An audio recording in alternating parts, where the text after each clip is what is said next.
Alas 4 ng umaga, ako'y papasok eskwela. Walang masyadong tao, tahimik pa nga ang umaga. Di pa sumilip haring araw, naglakad na sa bangketa. Bago sumakay, bumili pa ng tubig sa tindera. Pagbaba ay natanaw, di gano kahaba pila. Binuksan ko ang pitaka, bili tiket paligarda. Napansin ko sa tabi ko may nakatayo na mama. Sabi niya, ayos lang bang mauna na ako sa pila? sabi ko ayos lang po, di ako nagmamadali. Tumungo siya sa'kin, nagpasalamat, nakangiti.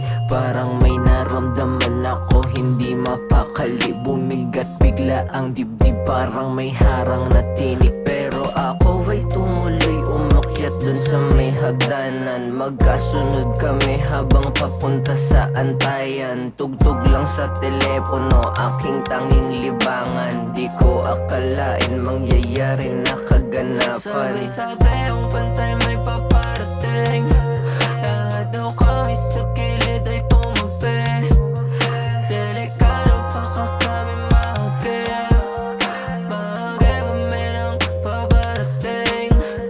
Tapos bigla kong napansin, biglang paligid dumilim. Paparating na nga yung tren na wala aking katabi. Hinanap ko at tinanaw, hindi pala siya tumabi. Naiwan siyang nakatayo doon sa dulo na parte.